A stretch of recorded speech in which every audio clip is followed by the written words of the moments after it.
Jesucristo como modelo ideal. Para satisfacer necesidades de existencia, las religiones le proponen a los hombres ciertos modelos de comportamiento. Pero dice San Agustín que los hombres que contemplamos son demasiado imperfectos para servirnos de modelo. Por otro lado, Dios, que es la misma santidad, está demasiado alto. Por eso el Hijo de Dios, imagen viva suya, se hizo hombre y nos enseñó con su ejemplo cómo podemos asemejarnos a la perfección divina. En este sentido agustiniano, la ortodoxia cristiana quiere que Jesucristo sea A, modelo perfecto, lo mismo en la vida de trabajo que en la vida pública o de apostolado, y B, lleno de atractivo, de modo que los corazones generosos, al ver lo que hizo y padeció por los hombres, se abracen con alegría a los trabajos y sufrimientos a fin de parecerse más a él. Lo curioso, para emplear una palabra leve, de esta visión de Jesucristo como modelo ideal de lo humano es que toma de los hombres muchas cosas excepto el pecado, lo cual quiere decir que el modelo se convierte en copia, pues le falta algo esencialmente originario de todo ser humano, según la propia teología ortodoxa. Un autor que ciertamente no puede incluirse dentro de eso que hemos llamado ortodoxia cristiana, Ramón Jáuregui, señala por qué de entre todas las filosofías y teologías existentes en el universo, es Cristo el modelo de hombre que indica la única forma de desarrollo humano. Según esta doctrina, que bien pudiéramos llamar liberal, cumpliendo con las enseñanzas de Cristo y llevando la forma de vida que en ellas se proponen, el hombre, todo hombre, logrará ese crecimiento que ansiamos todos, con la consiguiente felicidad personal y social, que no es otra cosa, según esta visión, que el paraíso traído a la tierra por Cristo. Es obvio que esta elección se realiza por fe, como por fe se cree en Dios. Pero el creyente tiene la convicción de que Cristo es el verdadero modelo de hombre, pues él cree que está hecho a su imagen y semejanza, y que si se siguen tanto sus enseñanzas como su forma de vida, teoría y praxis, se logrará para cada persona en particular y para toda la sociedad en general esa anhelada felicidad que tanto se busca en la tierra y que cada día parece alejarse más. Es, por tanto, necesario conocer el modelo de hombre que es Cristo para que se pueda imitarlo y no seguir a ciegas por la vida. Y en esto consiste la filosofía o toda filosofía que pretenda ser verdadera, convertirse en teología. La cristología, esto es, el conocimiento de Cristo, nos ayuda a una mejor comprensión de lo que el ser humano es, de forma que, conociéndose, pueda vivir mejor desarrollando su propia esencia. Hasta aquí dos posiciones teológicas alrededor del mensaje cristiano. Pero el teólogo, no importa el apellido que le pongamos, tiene un interés que es su dogma. Este dogma se puede reducir todo lo que se quiera, pero para el observador crítico sigue conservando un peso insoportable. El teólogo ortodoxo se comporta como un pájaro dentro de una jaula. Todo movimiento propio le está prohibido. Lo que le queda es repetir los mismos movimientos por los siglos de los siglos. El teólogo liberal se parece más bien al pájaro que le han recortado las plumas de las alas. Parece dueño de sí mismo y lo es en efecto hasta el momento en que trata de emprender el vuelo. Se ve entonces que no está hecho para el aire.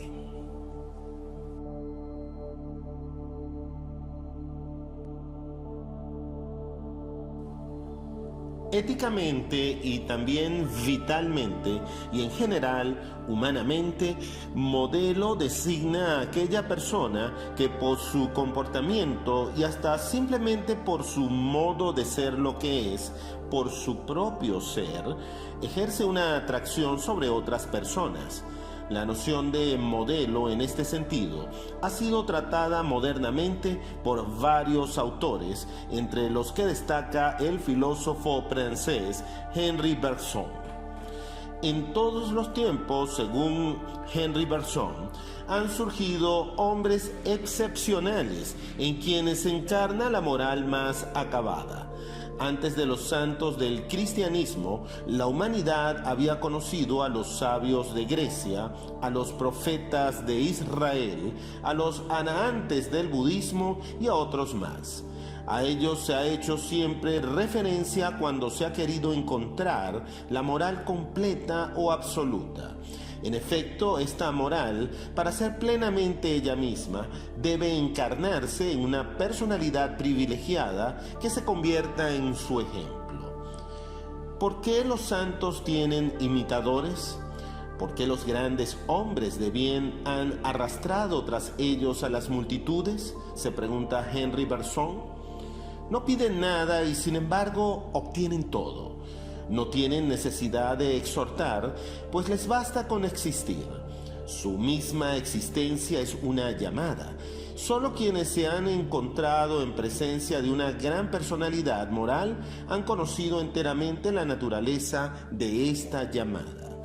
Pero cada uno de nosotros, en los momentos en que sus máximas habituales de conducta le han parecido insuficientes, se han preguntado lo que tal o cual persona hubiera esperado de él en una ocasión semejante. Podía ser un padre, un amigo, que evocábamos mentalmente, pero también podía ser un hombre al que jamás hemos tratado, del que simplemente nos habían contado su vida y a cuyo juicio sometíamos imaginariamente nuestra conducta, temiendo de él una censura o recibiendo satisfechos su aprobación. A decir verdad, esta personalidad queda trazada desde el día en que se adopta un modelo. El deseo de asemejarse, que genera idealmente una forma que se desea adoptar, es ya semejanza. La palabra que haremos nuestra es aquella cuyo eco hemos oído ya en nosotros. Poco importa la persona. Su influjo es como el de una creación musical. Mientras escuchamos, nos parece que no podríamos querer otra cosa que aquello que la música nos sugiere, y que así es como actuaríamos naturalmente, necesariamente. Cuando la música expresa alegría, tristeza, piedad, simpatía, somos en cada instante aquello que la música expresa. No solamente nosotros, sino también muchos otros, todos los demás. Cuando la música llora, es la humanidad entera la que llora con ella. A decir verdad, la música no introduce estos sentimientos en nosotros. Más bien nos introduce a nosotros en ella, como si fuéramos transeúntes a quienes se empujara a una danza. Así es como actúan los iniciadores de la moral. La vida tiene para ellos resonancia de sentimientos insospechados, como los que podía suscitar una sinfonía nueva. Nos hacen entrar con ellos en esta música para que la traduzcamos en movimiento. La moral que el modelo ejemplifica es creación. Y es creación porque ante todo es emoción, un estremecimiento afectivo del alma.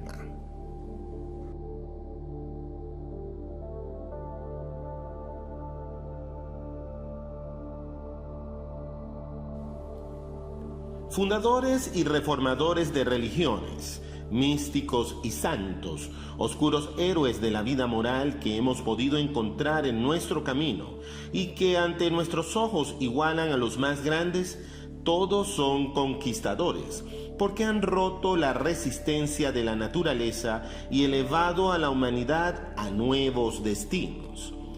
¿Cómo ha surgido, por ejemplo, la justicia de la vida social?, se pregunta el filósofo Bergson.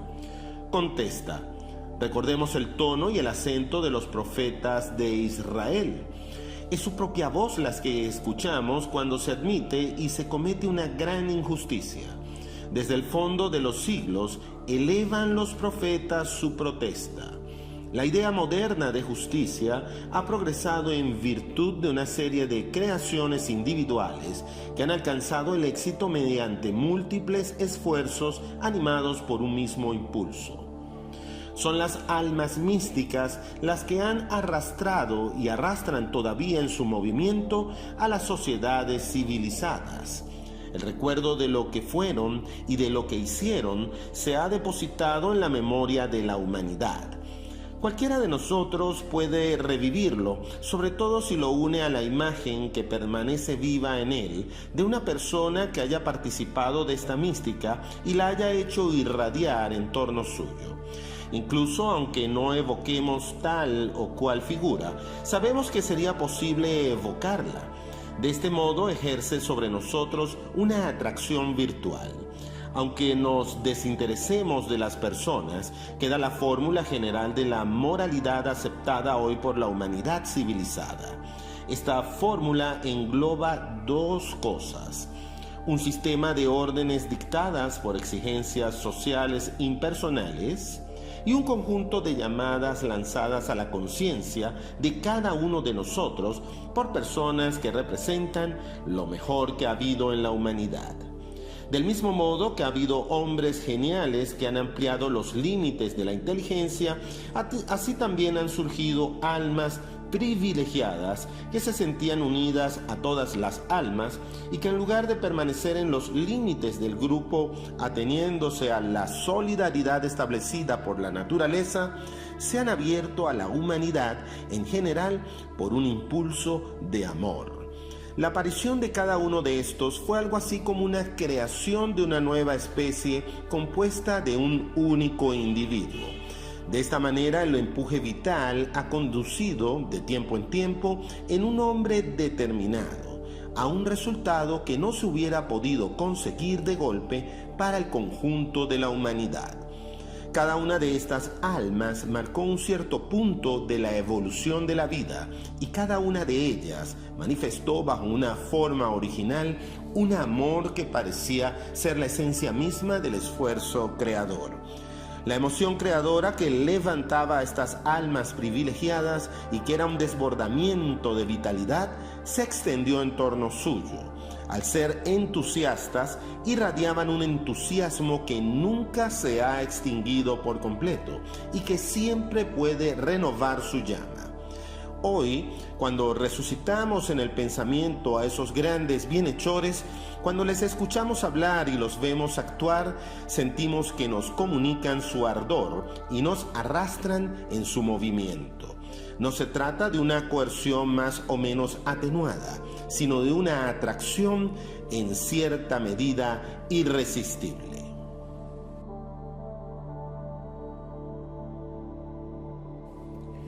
Una visión muy distinta del modelo ejemplar es la que nos ofrece Mircea Eliade. Para el más famoso de los historiadores de las religiones, el modelo ejemplar es un mito. Y mito es el relato de una historia sagrada, es decir, un acontecimiento primordial que tuvo lugar en el comienzo del tiempo. Mas relatar una historia sagrada equivale a revelar un misterio, pues los personajes del mito no son seres humanos, son dioses o héroes civilizadores. Por esta razón, sus gestas constituyen misterios. El hombre no los podría conocer si no le hubieran sido revelados. El mito es pues la historia de lo acontecido in illo tempore, el relato de lo que los dioses o los seres divinos hicieron al principio del tiempo. Hay un aspecto en el mito que subraya al historiador de un modo particular. El mito revela la sacralidad absoluta porque relata la actividad creadora de los dioses y devela la sacralidad de su obra.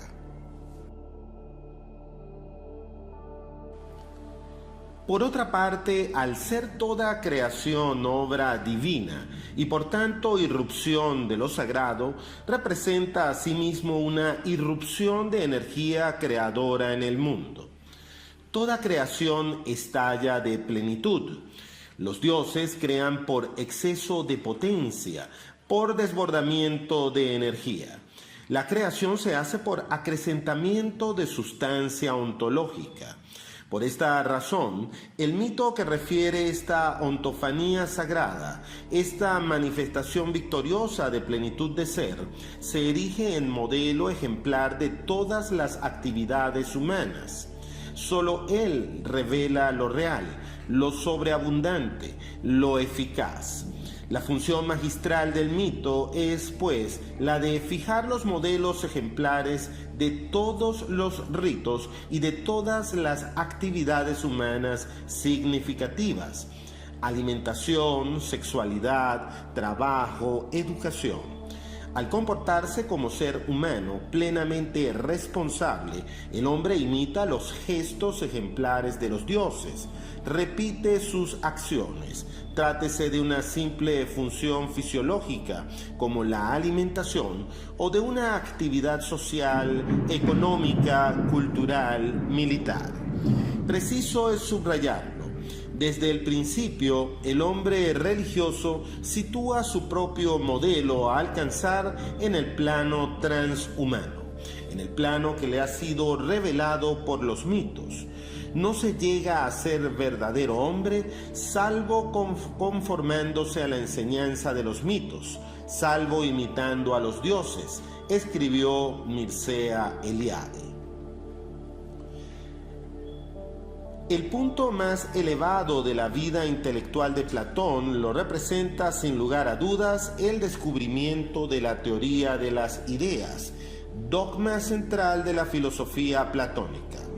Esta teoría forma el contenido verdadero de su teoría del conocimiento y de su metafísica, pero al mismo tiempo tiene importancia extraordinaria en la lógica, en la psicología, en la ética, en la política, en la filosofía natural del fundador de la academia.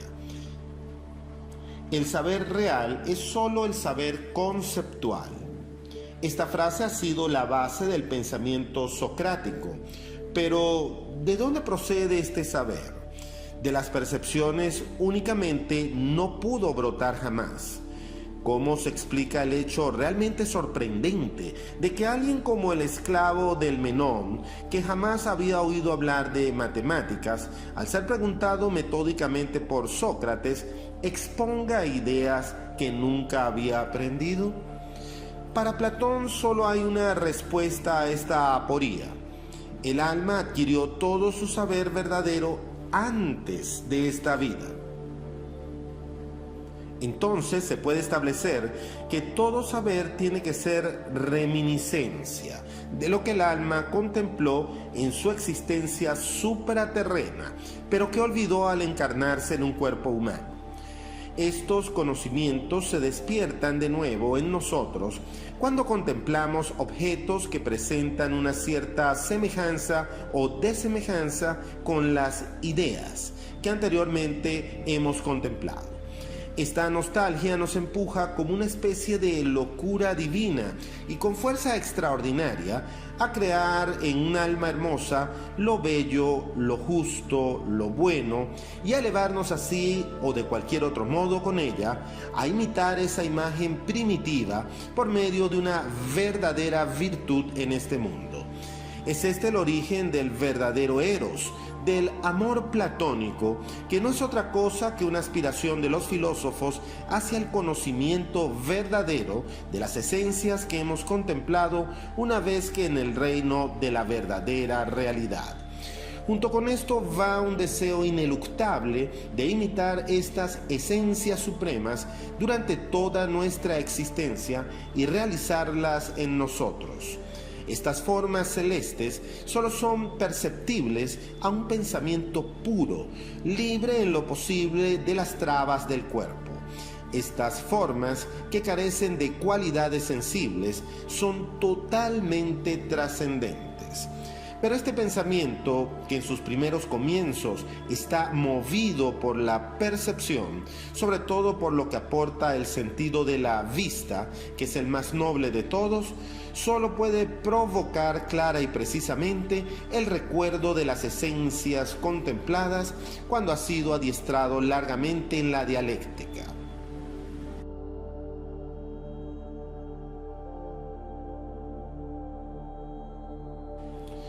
Según la concepción de Platón, hay algo que distingue a los objetos de la percepción de los de la ciencia. Los de la percepción se encuentran en continuo cambio. Los de la ciencia, por el contrario, son inmutables.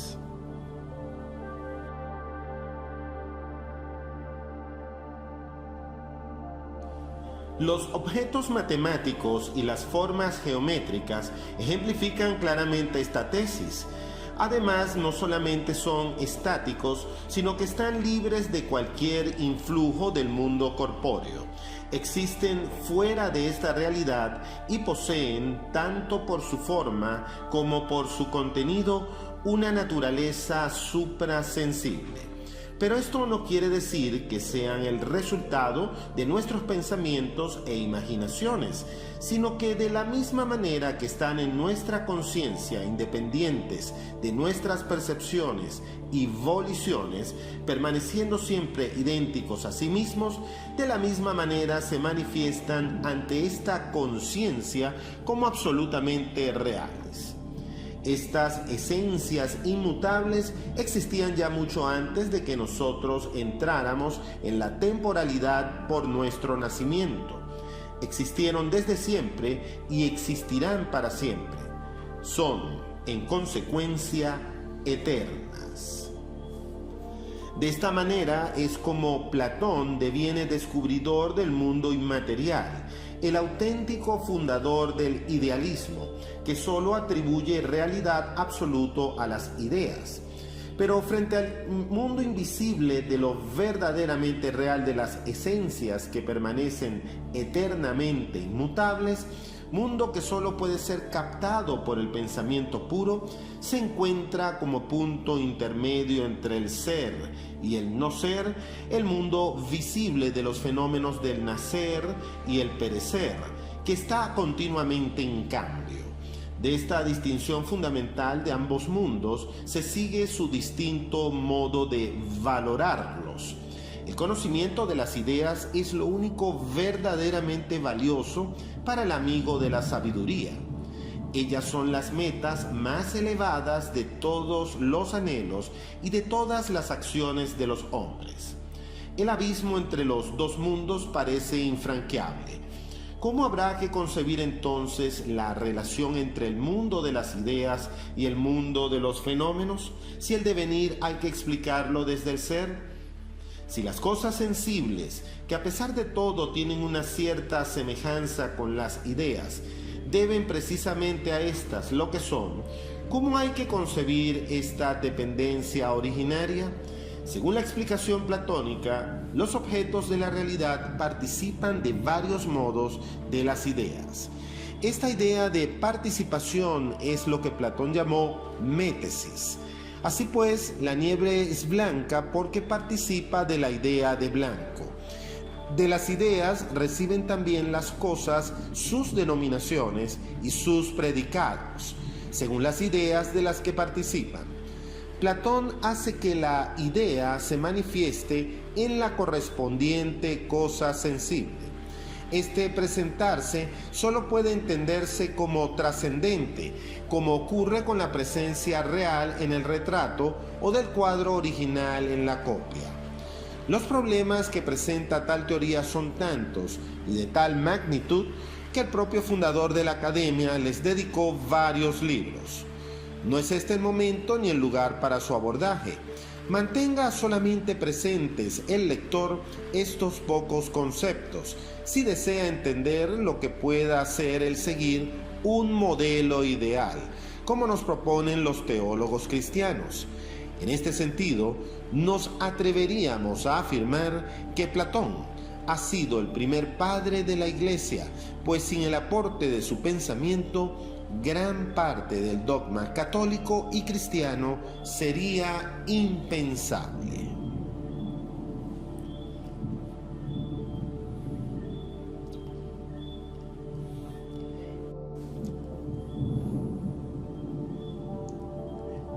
En Marcos 14:61 encontramos unidos en una sola pregunta y respuesta los tres títulos oficiales de Jesús: Cristo, Mesías, Hijo del Hombre e Hijo de Dios. En los demás textos, cada uno de ellos suele aparecer solo. Esto sugiere que llegaron a este texto procediendo de diferentes tradiciones y que tal vez se originaron en grupos que tenían ideas diferentes sobre la naturaleza de Jesús. Fray Luis de León escribió de los nombres de Cristo obra de singular belleza, pero el problema con Jesucristo no es un problema de nombres, es un problema de confusión de modelos, de los cuales nuestra obra va a tratar de construir 7. ¿Por qué son 7 Cristos? En realidad hay muchos otros modelos que pudieran ser desarrollados. Hemos elegido el número 7 por las reminiscencias cabalísticas que arrastra. Esto es, así como el 7 fue introducido en el cómputo general del tiempo por los judíos, de la misma manera el hombre y la figura de Jesús son judíos, mientras que el Cristo es una creación greco-romana. La pregunta que nos hemos formulado es: ¿en qué creen los cristianos? ¿Cuál es su religión? En la próxima lección dilucidaremos estas preguntas.